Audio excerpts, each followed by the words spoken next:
پیر کے دن یہ معاملہ ہوا، صبح کا وقت تھا، چاشت کا وقت تھا، اب بہت سارے اختلاف ہو گئے۔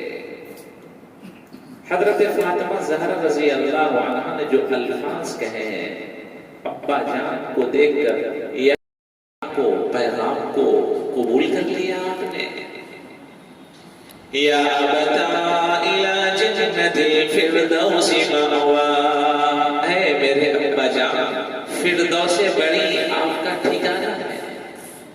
فردوس بڑی کیا، آپ کے لیے تو کچھ الفاظ ہی نہیں ہے، جنت کیا ہے آپ کے مقابلے میں؟ مفسرین نے یہ لکھا ہے کہ جو زمین آقا کے مبارک جسم سے مس کیے ہوئے ہے، مٹی کا جو حصہ اللہ کے عرش و کرسی سے وہ زیادہ افضل ہے، اس لیے کہ آپ سے افضل خدا نے کچھ بنایا ہی نہیں۔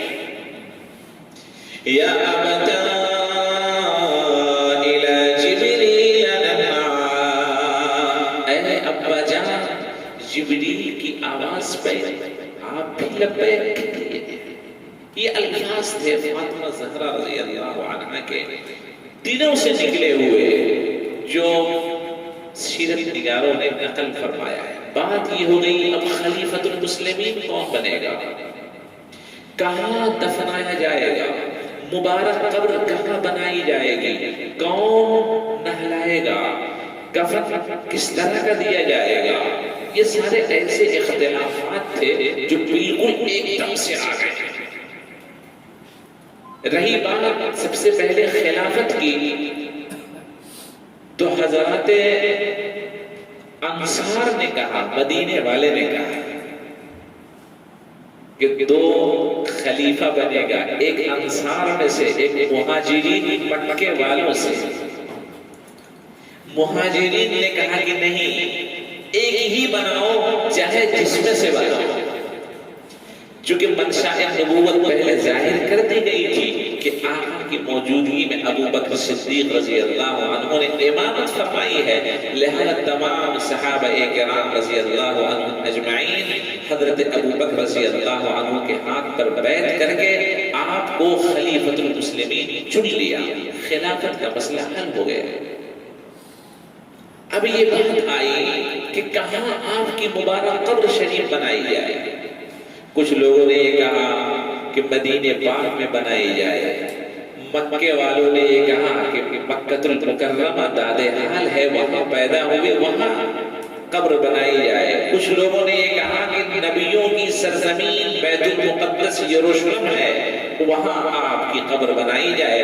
صدیق اکبر رضی اللہ عنہ نے اس مسئلے کو حل کیا کہ مجھے وہ حدیث یاد ہے، اور ایسی یاد ہے جیسے میں نے ابھی سنا ہو آقا کی زبان سے، کہ آقا نے فرمایا کہ اللہ تبارک و تعالی نبی کو اختیار دیتا ہے کہ اس کی قبر کہاں بنائی جائے، جہاں وہ پسند کرتا ہے، اس کی موت وہی دے دیتا ہے۔ أَفَإِن مِتَّ فَهُمُ الْخَالِدُونَ كُلُّ نَفْسٍ ذَائِقَةُ الْمَوْتِ۔ دشمنوں نے یہ کہا مر گئے، چلے گئے، تو کیا یہ دشمن باقی رہیں گے؟ کوئی نہیں، كُلُّ نَفْسٍ ذَائِقَةُ الْمَوْتِ۔ اب یہ مسئلہ آیا قبر کون کھودے؟ فیصلہ یہ ہوا کہ اب تو مدینے پاک میں ہی قبر شریف بنائی جائے گی۔ چارپائی پہ آپ کا جسم اطہر رکھا ہوا تھا، دو صحابہ قبر کھودنے کے ماہر تھے، ایک تھے حضرت ابو عبیدہ جراح، بڑے کمال صحابی تھے، اللہ اکبر اللہ، بڑے مجاہد، اور ایک تھے حضرت ابو طلحہ انصاری رضی اللہ۔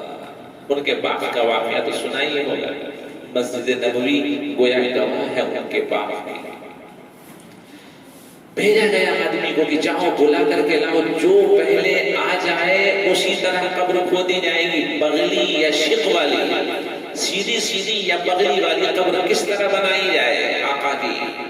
تو یہ فیصلہ ہوا جو پہلے آ جائے گا اس طرح قبر شریف آپ کی بنائی جائے گی۔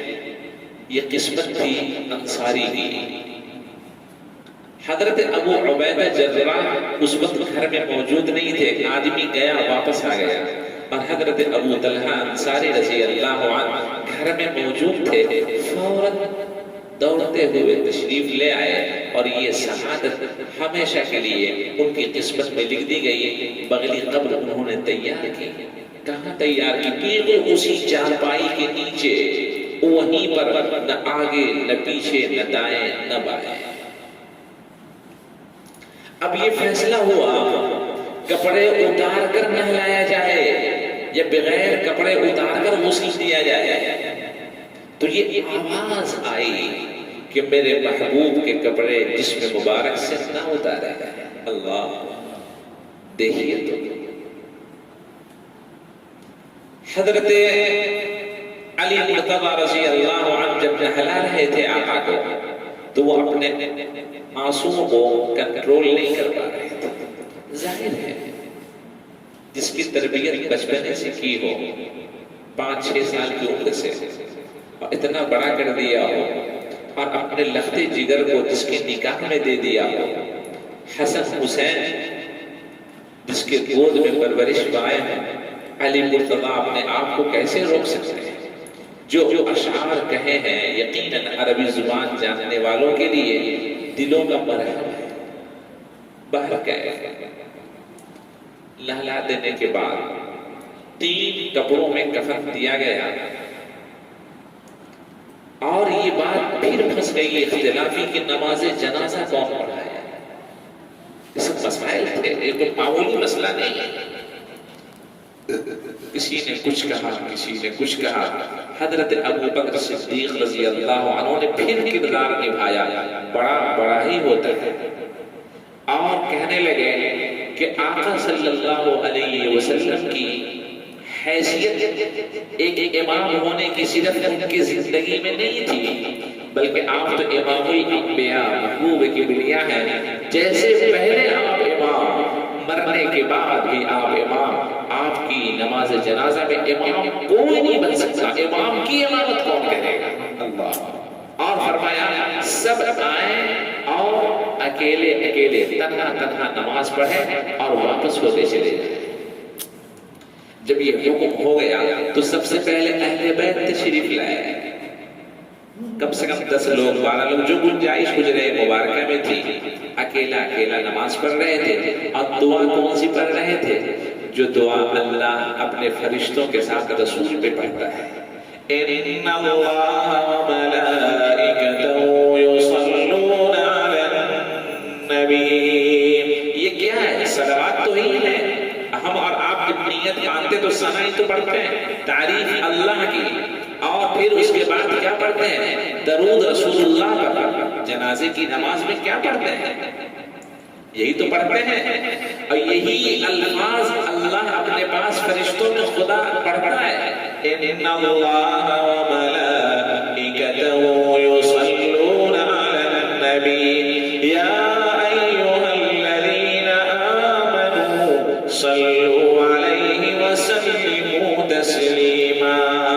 ہر صحابی اسی الفاظ کو دہرا رہا تھا، جنازے کی نماز پڑھ رہا تھا۔ امام کوئی نہیں تھا، پڑھتا تھا، نکلتا تھا۔ اہل بیت آئے، پہلے پڑھ کر چلے گئے۔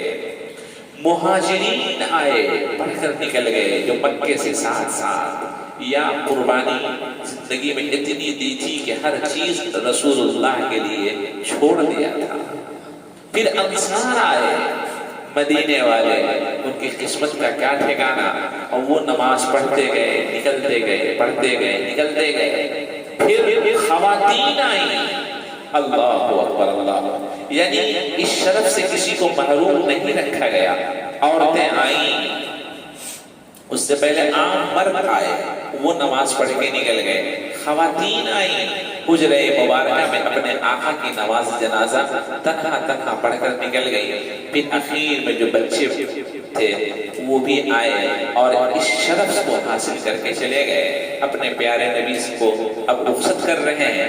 سب سے آخر میں جب سب کوئی پڑھ کے فارغ ہو گیا تو حضرت ابو بکر صدیق رضی اللہ عنہ تشریف لائے۔